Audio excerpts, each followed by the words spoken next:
If you've ever been hooked on a crime show, you know the scene, right? Investigators in those white lab coats finding that one tiny clue that just cracks the whole case wide open.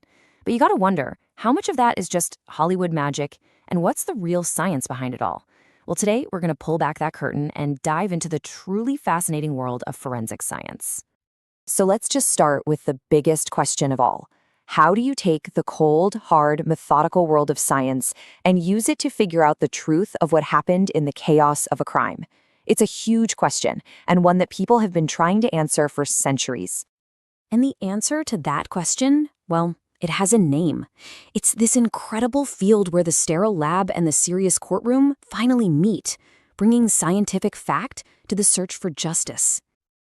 Okay, so here's the official definition. But the key thing to get here is that it's not just about cool gadgets and fancy machines. It's really about the discipline of applying the scientific method to a criminal case. You know, every piece of evidence is like a tiny puzzle, and science gives you the rules and the tools to solve it in a way that will actually hold up in a court of law. I love this quote because it just perfectly nails the whole idea. Think about forensic scientists as translators. They take all this incredibly complex scientific data, like a DNA sequence or a chemical trace or the trajectory of a bullet, and they translate it into clear, objective facts that a judge and jury can actually understand. They are literally building a bridge from a tiny clue all the way to a final verdict. But here's something that really surprises a lot of people. Forensic science isn't just one job. No way. It's actually this huge umbrella that covers a whole bunch of different super specialized fields. So let's do a quick tour of some of the big ones. First up, we've got forensic biology. This is probably the one you're most familiar with from TV shows. It's all about analyzing the stuff that life leaves behind. We're talking a single strand of hair, a tiny drop of blood, even saliva on a coffee cup. Any of it can give you a DNA fingerprint that can tie a person directly to a scene. Then you've got forensic chemistry. These are the experts who look at all the non-living stuff. For instance, they can take a microscopic chip of paint from a hit and run and match its exact chemical signature to the make, model, and even the year of a car. Or they can analyze gunshot residue to prove if someone's recently fired a weapon. And closely related to that is forensic toxicology. So whenever a case might involve poisons, drugs, or alcohol, these are the scientists who get the call. They can analyze blood and tissue to figure out not just what substance is in someone's body, but how much of it, and how that might have affected their behavior, or if it even caused their death.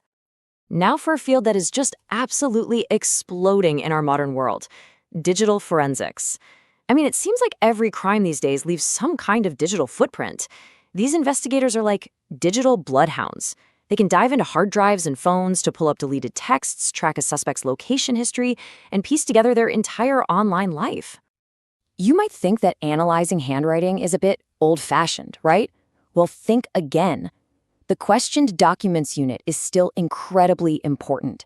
These experts can analyze the tiny details in handwriting to spot a forgery, or even figure out the specific chemical formula of the ink used to write a ransom note. So what happens when all that's left are skeletal remains? Well, that's when forensic anthropologists step in. Just by looking at the structure of the bones, they can create a whole biological profile of a victim, their approximate age, sex, height.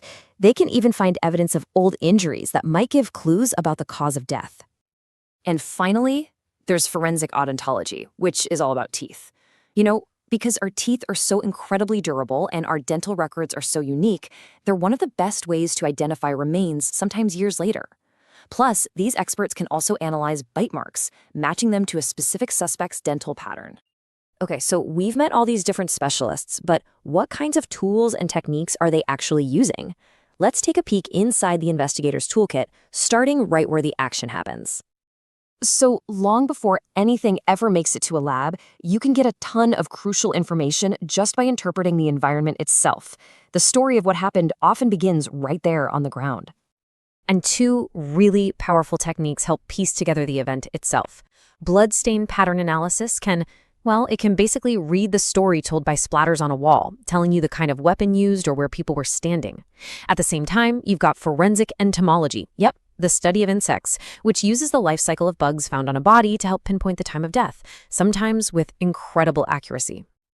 So, once all that evidence is carefully collected and cataloged, it heads off to the lab. And this This is where the real deep dive begins, moving from what you can see at the scene to what you can prove under a microscope. In the lab, the full power of forensics really gets unleashed. Fingerprint analysis, still a cornerstone of identification. DNA profiling gives you that near certainty when linking a person to a place. Ballistics can match a single bullet back to one specific gun and only one.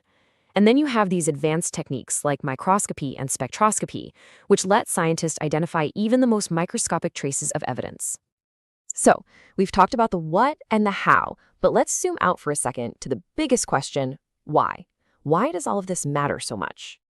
Well, the impact is just profound. You could say forensic science is the backbone of any modern criminal investigation. It gives you objective, scientific evidence that can either back up what a witness says or sometimes completely prove them wrong. It identifies victims who have lost their names, and it gives a voice to those who can no longer speak for themselves.